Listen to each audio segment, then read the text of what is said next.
Bila dia nak buat pada Anwar tak boleh, dia serang Kak Wan pula. Wan Azizah. Wan Azizah tak kacau pun kamu. Wan Azizah ni kalau berucap tak pernah sentuh hak orang. Tak pernah sentuh peribadi orang. Tak pernah cakap kasar pun. Selembut-lembut dia berucap. Tapi kamu tergamak juga fitnah dia. Sebab apa? Sebab kamu benci pada Anwar. Kamu benci kepada Anwar sampai Azizah pun kamu turut fitnah. Tak mustahil lepas ini Nur Izzah akan kena. Nur Izzah pun dah kena sebelum ini. Besok anak cucu Anwar semua nak kamu kutuk. Kamu rasa keturunan kamu saja yang paling baik. Parti kamu saja yang paling bersih. Sebab itu saya katakan dia tak pernah. Ya, parti ini tidak pernah Allah bagi dia jadi kerajaan. Itulah parti dia sentiasa merempat. Kalau dia jadi kerajaan di persekutuan, dia akan merempat dengan parti lain.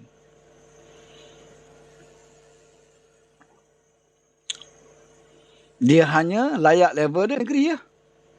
Itu standard dia belajar kerajaan negeri. Itu pun Pantai Timur. Dia dulu pun memang akak umbi dekat situ. Ya. Bangga dapat pertahankan sebuah negeri miskin. Dia dulu dia perintah sampai sekarang tak ada apa. Tak ada apa. Di Kelantan masalah air pun tak selesai. Bila tak boleh selesai masalah air, kalau salahkan pusat.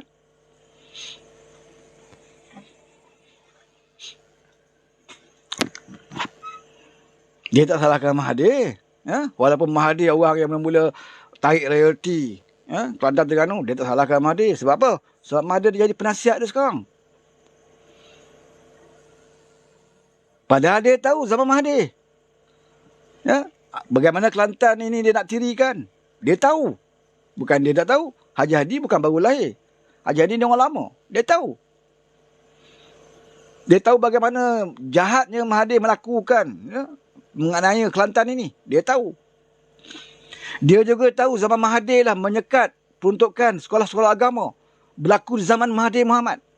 Bukan Haji Hadi tak tahu, dia tahu. Mahathir tak nak Islam itu dikembangkan melalui sekolah-sekolah agama ini. Sebab dia kata kalau sekolah agama dia diberi peruntukan, dia akan melahirkan orang-orang yang akan melawan dia balik. Melahirkan pelampau katanya. Maka dia disekat. Benda ini dikembalikan oleh Anwar Ibrahim. Bukan saja dikembalikan, ditingkatkan. Tapi bagi Haji Hadi tetap Anwar zalim. Bagi Haji Hadi tetap Mahathir itu hebat. Tengok. Sebab tu saya kata ilmu. Ya, ada ilmu bukan boleh menentukan kamu menjadi orang yang baik. Banyaknya ilmu bukan tentu anak. Kadang-kadang ilmu ada tapi tidak ada keberkatan. Sebab apa? Sebab hati busuk. Dengki. Bercakap saja nak ambil jawatan. Bercakap saja nak ambil alih kerajaan. Bercakap saja nak ambil alih negeri. Bercakap saja bercerita tentang adun akan lompat. Macam ni perangai baru dia, kan? Kita menang PRK Pelangai, nanti 4 adun akan lompat dan kita jadi kerajaan di Pahang dan saya isytiharkan Ustaz Tuan Meren Tuan menjadi Menteri Besar. Takbir, kata Walaon. Ustaz Tuan Meren Tuan pun tersengih-sengih, terbayang jadi Menteri Besar. Bukan fitnah. Hakikat. Berlaku di Pelangai. Ya. Sebab nak meyakinkan orang Pelangai bahawa mereka akan memerintah Pahang. Tapi kena menang Pelangai dulu. Lepas itu 4 adun akan lompat. Itu kita jadi kerajaan di Pahang. Siapa Menteri Besar? Si Katik akan jadi Menteri Besar. Saya dah umum dah. Kata Din Syirit dalam ceramah dia. Tak apa, saya umumkan si Katik Menteri Besar. Walaupun Presiden PAS tak umum lagi, tak apa. Saya pengerusi Perkhidmatan Nasional. Saya lebih tinggi daripada Presiden PAS. Saya umumkan si Katik Menteri Besar Pahang. Takbir, kata Walaon. Walaon ni jangan dengar je. Kan? Cakap sikit, takbir je. Apatah lagi kalau Haji Hadi cakap.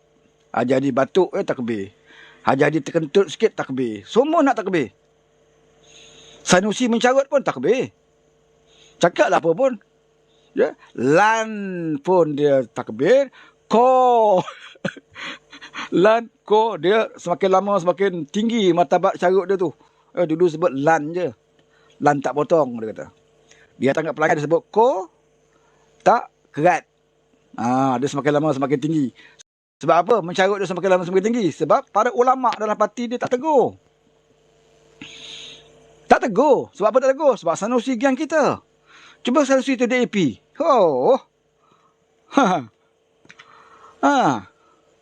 Sebab gang kita mencarut pun tak apa. Itu dipanggil carut syari'i. Carut mengikut kaedah Islam. Kan? Tak apa. Dan dia ada kad ahli. Tak ada masalah. Malaikat takkan tulis sebab kamu ada kad ahli. Fitnah pun tidak ada masalah. Baru ni dia fitnah kan? Ada ustaz YB mana tu yang keluar Facebook. Lepas tu delete lah Facebook. Takut kena saman. Delete. Cepat-cepat dia delete. Apakah dia ingat dia delete dalam Facebook dia tu? Dia ingat malaikat juga akan delete? Tak, saudara. Kamu delete dalam Facebook, malaikat tak delete. Selagi kamu tak jumpa dengan orang tu, kamu minta maaf. Selagi kamu tak minta maaf dengan tuan, orang yang kamu fitnah, kamu delete lah 10 kali pun. Dekat Facebook, malaikat takkan delete. Jangan ingat kamu selamat.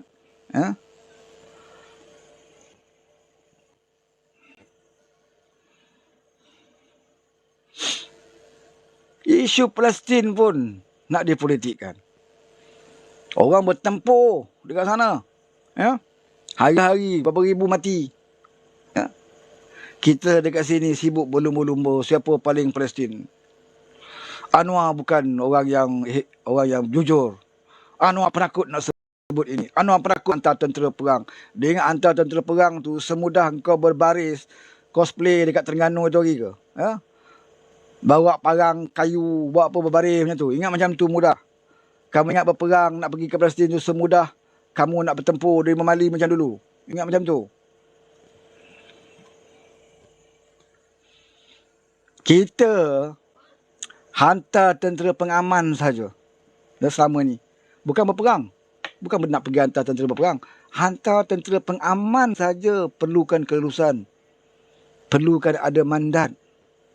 Baru boleh hantar. Itu bukan pergi bawa senjata untuk perang pun. Jadi pengaman saja. Perlu ada mandat. Tak boleh sesuka hati. Kamu ingat dunia ni bapak kamu punya. Tapi kalau nak pergi secara individu tu pulang lah. Kan? Kalau PAS nak hantar unit amal dia. Tak apa lah. Pandai-pandai lah.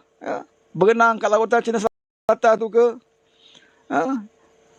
Ikut laluan babi. Kan? Babi ada buat laluan lautan kan. Seperti mana kata pesuruh dia PAS Pahang. Kan? Dia kata babi pun pandai buat jalan. Dia kata masa kempen di Pelangai. Babi pun pandai buat jalan. Pergi ke Israel tu ikut laluan babi tu. Ajak unit amal berbaris ikut laluan babi tu. Sampai ke sana. Mudah-mudahan boleh syahid. Mempertahankan Masjid Al-Aqsa. Di Palestin. Boleh dapat syahid. Itu tidak boleh diragukan. Kerana itu adalah masjid suci. Kiblat pertama umat Islam. Sebab nama masjid itu disebut dalam Al-Quran. A'udzubillahi minasyaitonirrajim. Subhanallazi asra bi'abdihi lailam minal masjidil haram ilal masjidil aqsa allazina barakna haulah. Barakna haulahu linuriyahu min ayatina. Innahu huwas samiul alim. Innahu huwas samiul basir. Disebut dalam Al-Quran Masjid Al-Aqsa dalam peristiwa Isra' dan Mi'raj.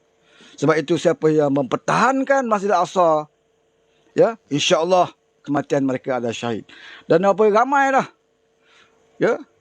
Yang insya-Allah Tuhan terima dia sebagai orang yang syahid. Tapi kalau bagi walaupun percaya syahid hanya boleh dapat di Malaysia, macam di Memali, tak apalah.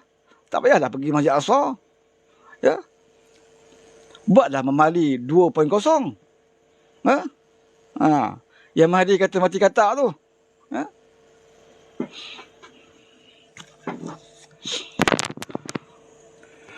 Nak menentang Yahudi Zionis ini bukan boleh menentang dia dengan emosi. Dia tidak akan dikalahkan dengan emosi. Bakarlah berapa juta bendera dia pun, dia tidak akan boleh tewas dengan emosi, tapi dengan kebijaksanaan. Ya, kita nak Islam, negara-negara Islam dan orang Islam bijak di dalam menentang Yahudi Zionis ini. Bukannya berani, bodoh. Ada juga yang berani tapi bodoh. Ya. Oh, saya berani. Tengok, saya boleh berbaring di atas jalan raya. Kejap lagi lori balak lalu. Tengok saya berani tak? Dia pun baring di jalan raya. Lori balak lalu. Kenapa kamu berani? Kuasa ini nyawa dengan Tuhan. Tuhan akan tentukan nyawa saya mati tak mati. Walaupun lori balak pun, kalau Tuhan kata saya tak mati juga. Tengok saya berani, saya baring tengah jalan. Itu bukan berani, itu bodoh.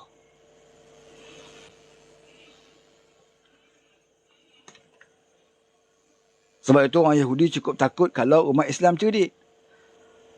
Zionis cukup takut kalau umat Islam cerdik, umat Islam, ada negara Islam yang maju. Dia takut. Sebab bagi dia, setakat bakar bendera, bakar gambar dia, dah berpuluh tahun orang buat. Dia bukan semakin lemah. Semakin kuat dan semakin zalim. Sebab dia takut pada itu. Dah berapa lama, puluh tahun orang buat, orang bakar bendera dia. Tak ada masalah. Engkau beli bendera aku, betul engkau bakar, kau ni pasal duit kau. Macam baru ni, bakar banner. Engkau tempah banner, kau bakar banner yang kau tempah, kau je pasal. Tapi yang Yahudi Zionis takut adalah pemimpin yang cerdik. Pemimpin yang tahu. Ya. Maju ke Islam. Ya. Hari ni orang cerita tentang boykot. Kamu nak boykot, tapi kalau kamu tak maju, kamu nak boykot macam mana? Sebab itu ini yang diusahakan oleh Datuk Seri Anwar Ibrahim. Dia nak majukan kita, negara ini, supaya diangkat martabat negara ini. Ini yang ditakuti oleh musuh-musuh Islam. Dia tak takut dengan emosi kita. Dia tak takut dengan pedang cosplay kamu. Dia tak takut. Tapi dia takut negara yang maju, negara yang bertamadun, negara yang maju dan seiring dengan kemajuan kerohanian. Itu yang dia takut.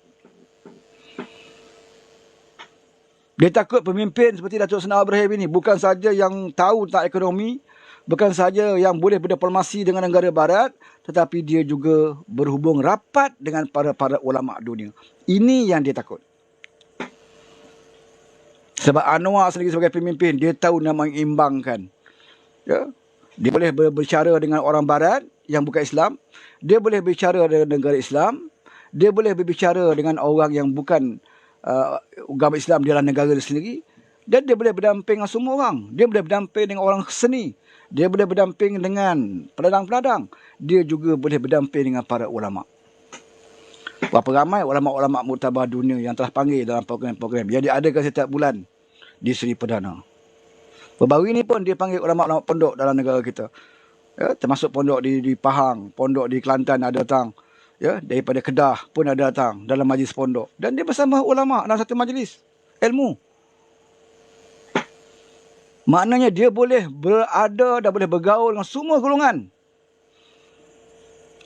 Ini yang ditakuti oleh musuh Islam. Kalau ada pemimpin seperti ini.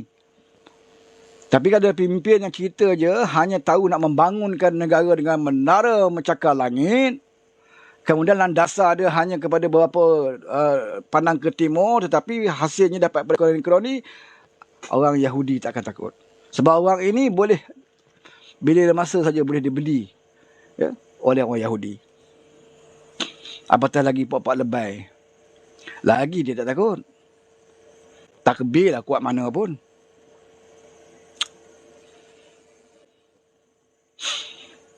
Sebab itu nak lawan musuh-musuh Islam ni dengan kebijaksanaan. Bukan dengan emosi. Ya?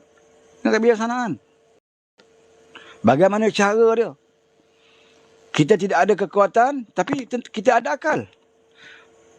Kita tidak ada senjata yang canggih-canggih seperti mereka. Tapi kita ada akal fikiran.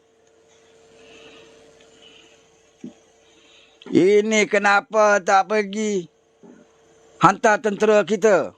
Oh, dia ingat senang-senang. Nak landing kat mana pun tak tahu. Dia ingat boleh nak pergi Palestin, landing dekat depan Masjid Rusila. Kamu pergi berdemonstrasi sikit je, sergah kat FRU, terabur lagi. Terkencing-kencing lagi. Terkencing dalam jubah lagi. Nak sembang. Pergi mesyuarat pemalas. Bila kamu jadi kerajaan, pergi mesyuarat bersih tangan negeri Islam pun tak pergi. Malas. Mesyuarat malas. Pergi parlimen malas. Parlimen ponteng je kerja kamu. Ha? Berarti nak berjihad. Duduk Malaysia makan gaji buta. Tapi nak berjihad kat Palestin. Pergi parlimen je pun. Itu pun bukan pergi free. Pergi ada allowance. Kehadiran kamu di parlimen tu ada allowance. Kamu ada kereta mewah. Kamu ada driver. Keluar je tangga rumah kamu tu. Masuk dalam kereta dah aircon dah sepanjang jalan pergi Kuala Lumpur tu. Kadang-kadang naik kereta terbang pun. Klaim perjalanan dibayar. Duduk dalam parlimen dalam aircon. Pun malas. Sembang. Nak berjihad kat Palestin.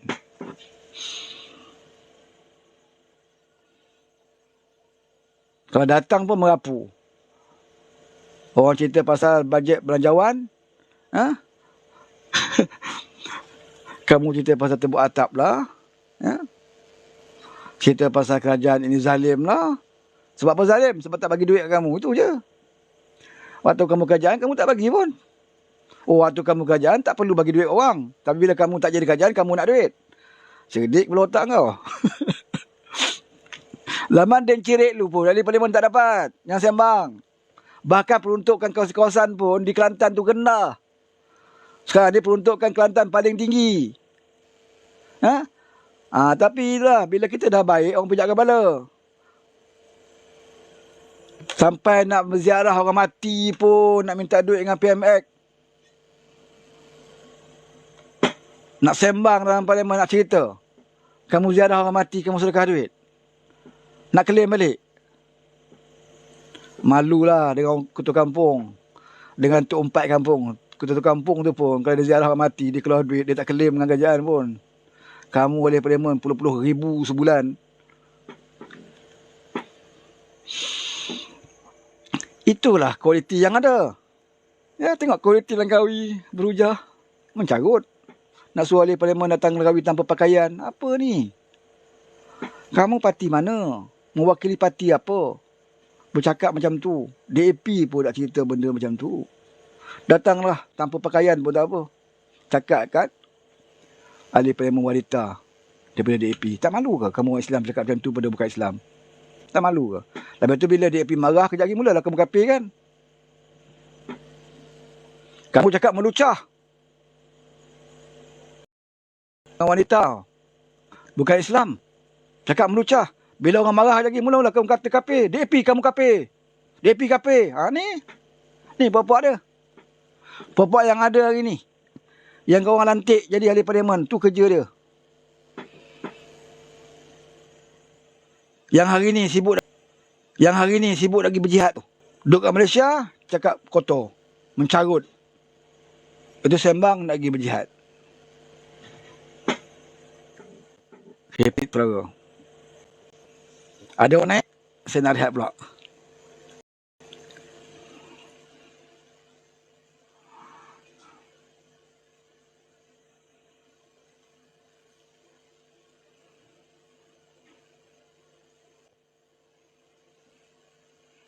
Siapa nak? Boleh naik?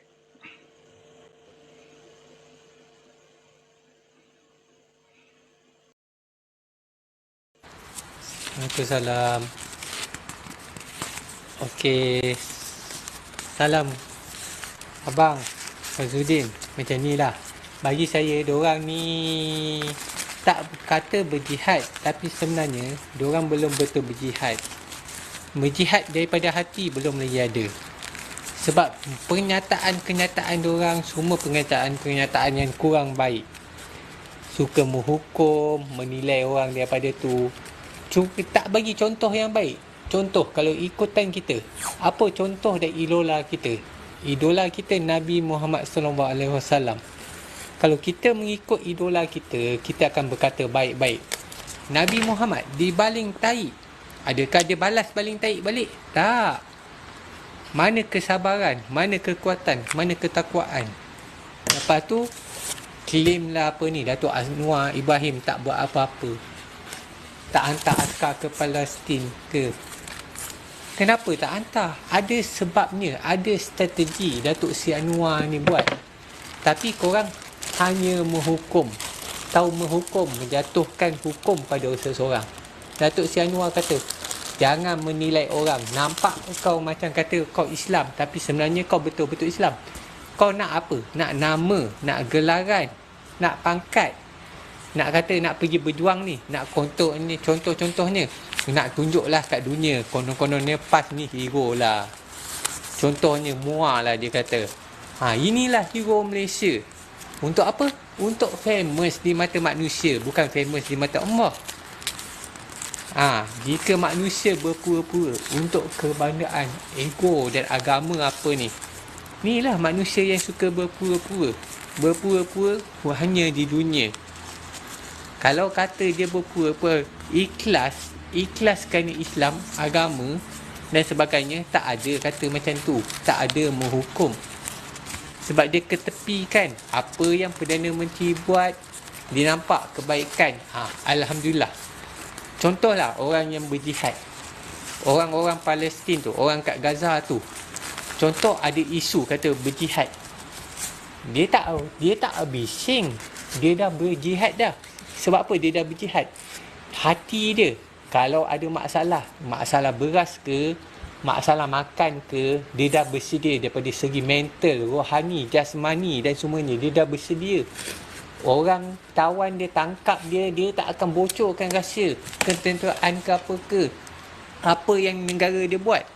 Begitu juga askar-askar Malaysia ni, semua yang masuk askar ni, dia orang dah dilatih.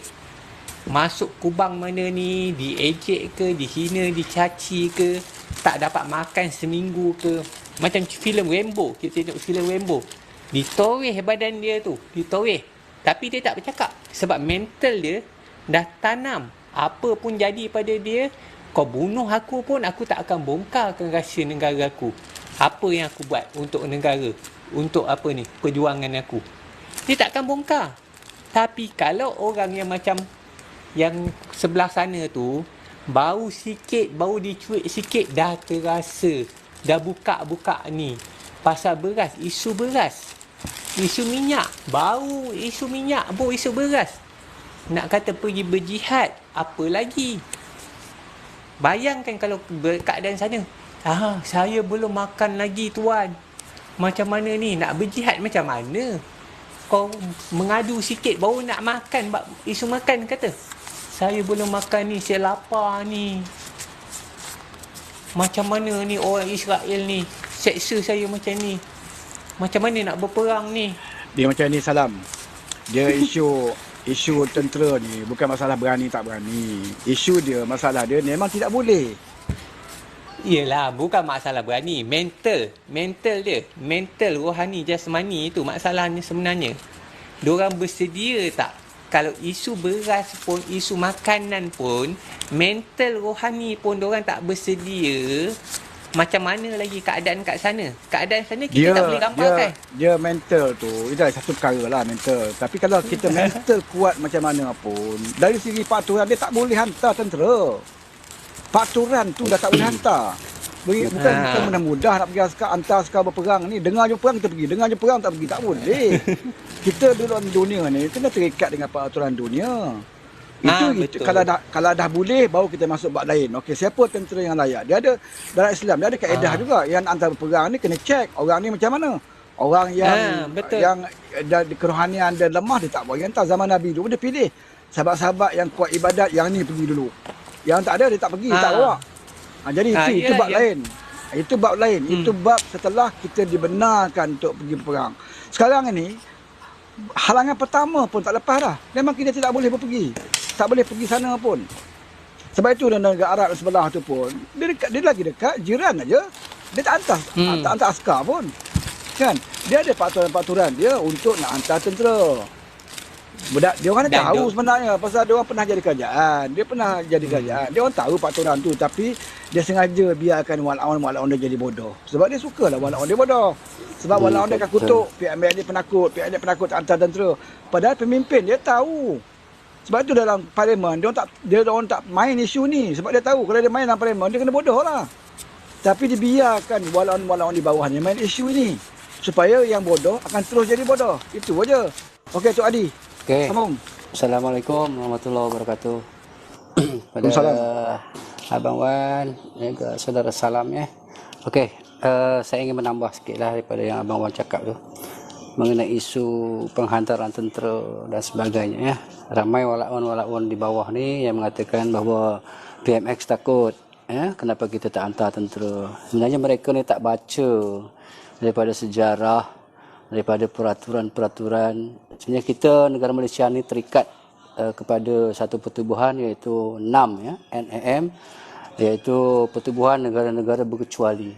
Yang mana dalam peraturan tersebut sesuatu negara jika membantu atau menyokong sebuah negara dengan menghantar tentera, kita akan ada indikator ataupun ada tekanan-tekanan daripada negara-negara NAM yang juga kita tidak akan dibantu jika negara kita diserang. Itu salah satu sebabnya kenapa ya. Yang kedua, negara-negara berkecuali ini dia memang terikat dengan perjanjian macam tu. Ya, tak sewenang-wenangnya kita boleh hantar tentera ya.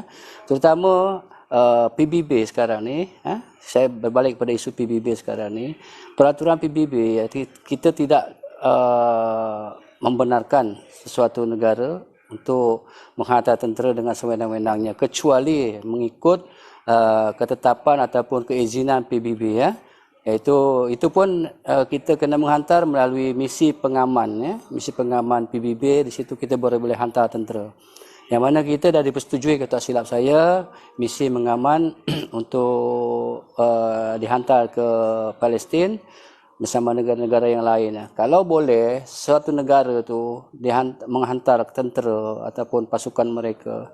Saya rasa dah lama dah negara-negara Arab pun hantar pasukan mereka yang dekat-dekat tu kan, seperti Jordan, Syria dan lain-lain sebagainya lah yang menyokong Palestin.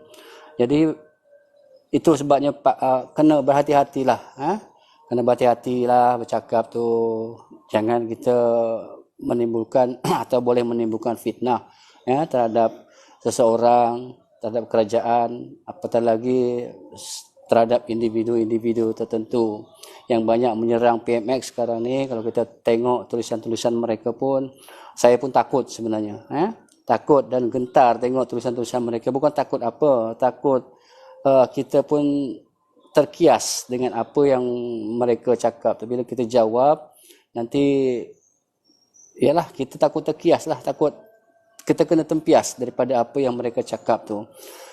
Dan kita biarkan sajalah mereka bercakap dari segi apa yang mereka tahu dan apa yang mereka tak tahu. Tapi kebanyakannya kalau tengok daripada cara penulisan dan gaya orang-orang di bawah ni yang tidak bersetuju dengan kerajaan, amat-amat dangkal sekali kalau kita tengok daripada segi sejarah dan juga pengetahuan mereka. Ya? Jangan sampai kita ni tergolong daripada pengikut-pengikut Dajjal. Ya? Sebab kalau kita tengok cara penulisan dia orang ni, bahkan mereka suka mengkafirkan orang, suka menganggap orang lain tak betul daripada golongan-golongan mereka. Sebab saya kalau boleh saya terangkan di sini Abang Wan, ada 8 golongan pengikut Dajjal ni, ada 8 golongan ya. Yang pertama ni kena dengar semua ya, terutama orang-orang di bawah ataupun yang tidak menyokong kerajaan ya. Kena dengar ni, 8 golongan pengikut Dajjal. Yang pertama adalah seluruh orang-orang Yahudi ya. Walaupun kita tengok sekarang ni ada segelintir orang Yahudi yang tidak menyokong tindakan kerajaan mereka, iaitu dia orang Yahudi ni ada yang baik dan ada yang tak baik. Yang tak baiknya adalah golongan Zionis lah ya. Yang kedua adalah seluruh golongan syaitan dan jin kafir. Ini termasuk juga adalah bomoh-bomoh yang menjadikan jin sebagai kepala mereka, ya. Yang ketiga adalah umat Nabi Muhammad yang munafik, yang munafik. Yang keempat, kaum wanita yang derhaka kepada suami, yang derhaka kepada Allah dan derhaka kepada Nabi ataupun Rasulullah. Yang kelima, umat Nabi Muhammad yang suka melakukan dosa-dosa besar, zina, berjudi, minum arak dan sebagainya. Okay. Yang keenam adalah orang umat Nabi Muhammad yang suka melakukan seks sejenis ataupun LGBT. Yang ketujuh adalah golongan yang suka mengkafirkan orang lain ataupun khawarij, boleh kita takrifkan macam tu, dan juga takfiri. Golongan ini adalah golongan yang menganggap golongan mereka saja suci dan benar dan menganggap orang lain sebagai golongan yang tidak benar. Ini yang akan menjadi golongan pengikut Dajjal. Dan yang ke-8 yang terakhir adalah golongan ajaran sesat. Ajaran-ajaran sesat seperti kita tengok Ayah Pin, Rasul-Rasul Melayu, dan juga golongan-golongan sesat yang lain lah seperti Syiah dan sebagainya. Jadi